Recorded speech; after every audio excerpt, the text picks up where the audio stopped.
Mesdames et messieurs, bonjour pour cette couverture continue des élections législatives 2025 en Égypte.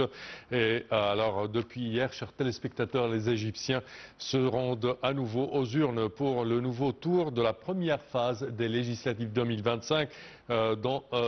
Pour la première phase des législatives dans 19 circonscriptions dont les résultats ont été annulés par l'autorité nationale des élections. Nous sommes en deuxième jour aujourd'hui et pour aborder ce sujet, mesdames et messieurs, nous rejoint notre envoyé spécial à Sohag, au gouvernorat de Sohag, Hani Farag. Hani, bonjour. Bonjour Samar, bonjour tout le monde. Alors, premièrement, si tu peux nous décrire la situation chez toi, à Sohag. Oui. Donc, encore une fois, bonjour à vous et bonjour à tout le monde. Dans ce deuxième et dernier jour consécutif, les bureaux de vote ont ouvert ici, dans le gouvernorat de Sohag, ont ouvert bien sûr leurs portes devant les électeurs à partir de 9 h du matin.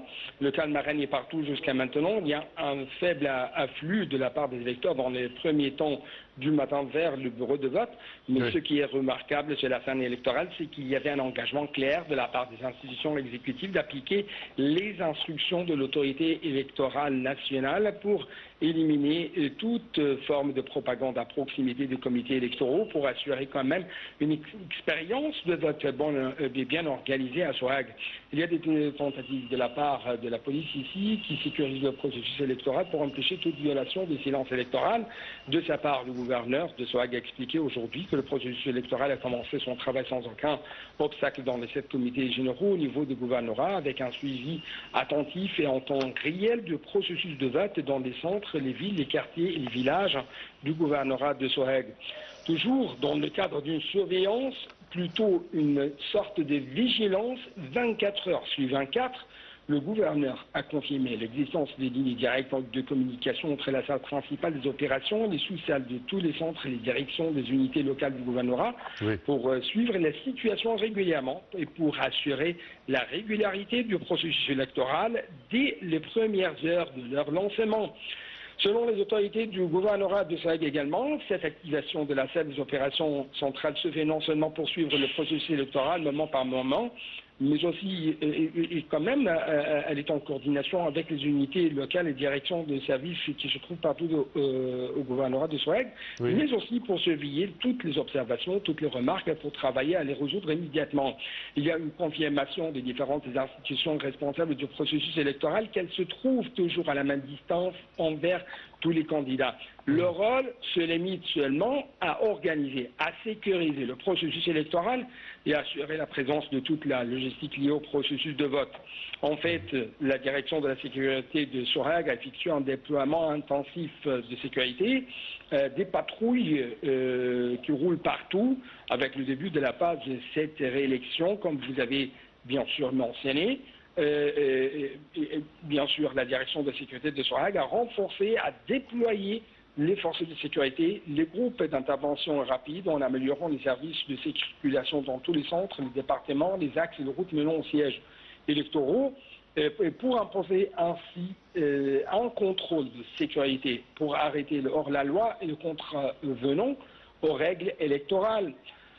Toujours à travers des tours d'inspection sur le terrain, depuis hier, et par la salle principale des opérations tenues au siège général ou au quartier général du gouvernorat de Sohag, le général docteur Abdel Fattah Siraj, gouverneur de Sohag, suit les progrès de ces élections à la Chambre des représentants de 2025 pour observer l'ouverture de tous les comités aux heures déterminées et pour observer la régularité du processus de vote. Si je peux vous donner une autre dimension en ce qui concerne cette élection, c'est toujours ce qu'on a constaté, c'est le tribalisme ou les relations, les liens familiaux qui ont la haute main, qui dominent toujours les élections, qui ont la haute main dans ces orientations, toujours en ce qui concerne le vote des gens, plus que les programmes politiques de chaque candidat. Et il est également noté que les candidats tentent toujours de mobiliser leurs partisans pour les inciter à se rendre au bureau de vote. Mais laissez-moi de vous rappeler que il y a toujours 12 médias locaux qui suivent et qui couvrent les élections à Sohag, en plus de la présence des observateurs internationaux sur le terrain pour suivre toujours le processus électoral. De sa part, on trouve que la presse nationale, la presse locale quand même, a fait la lumière sur la scène électorale d'aujourd'hui. Le gouvernement de Sohag a été témoin d'une scène humanitaire démocratique distinctive. Les personnes âgées, les personnes ayant des besoins spéciaux ont participé à ce processus de vote aux élections de la Chambre des représentants, et ça dans une atmosphère festive. Leur participation, une fois de plus, confirme la ferme conscience communautaire parmi les habitants du gouvernorat, leur insistance à accomplir leur devoir national malgré les défis sanitaires.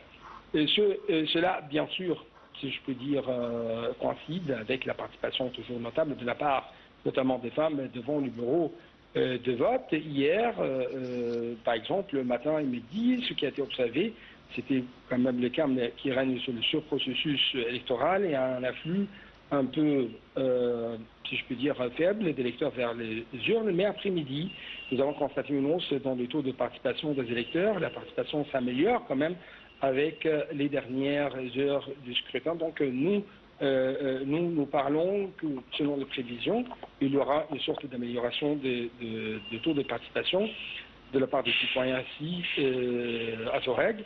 Mais j'aimerais quand même vous dire que depuis le matin, depuis le matin d'aujourd'hui ou d'hier, ce qui a été observé, bien sûr, a été le calme qui règne toujours sur le terrain, mais aussi nous avons constaté la présence des femmes ici à Sohag devant le bureau de vote, surtout que le bloc de vote pour les femmes atteint 49% de ceux qui ont le droit de voter dans le gouvernorat. Donc on parle de presque la moitié, de presque 50% de poids de vote se trouve chez les femmes.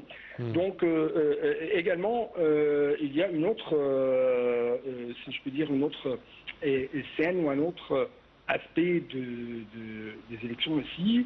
Et il y a toujours la concurrence, c'est la plus intense dans les villages que dans les villes de Sohag, d'autant plus que nous savons que le poids réel important des blocs de vote se situe en fait dans les villages qui sont élevés jusqu'à 79%. Donc on parle de presque 21% qui se trouvent dans les villes. Je parle de blocs de voix. Dans l'autre côté, il y a toujours 79%, presque 80% donc, qui se trouvent chez les villageois. Autre chose, on trouve que, bien sûr, 550 centres électoraux ont été bien préparés, équipés et sont répartis dans toutes les villes, dans tous les centres du gouvernorat qui s'étendent sur une superficie de 11 km². On a constaté quand même qu'il y a toujours plus de la moitié de la population du gouvernorat de Sohag est invitée à voter aux élections législatives, aux élections de la Chambre des représentants. La population du gouvernorat est à peu près 5 900 000 personnes.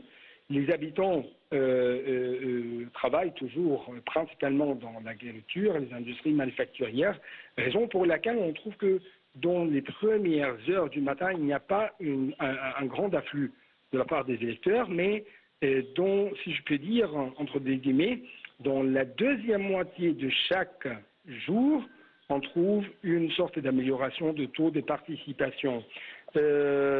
Également, je dois vous rappeler que le gouvernorat de Sohag est aujourd'hui, encore une fois, bien sûr, oui, est aujourd'hui à la réception, est prête à la réception de presque 3 376 000 électeurs qui ont le droit de vote à Sohag. Si vous avez une question ou quelque chose. Non, merci. Notre envoyé spécial à Sohag, Hani Farag, je tiens à te remercier de tes explications. Merci à vous. On va essayer de te recontacter au fil de la journée. Merci, Hani Farag.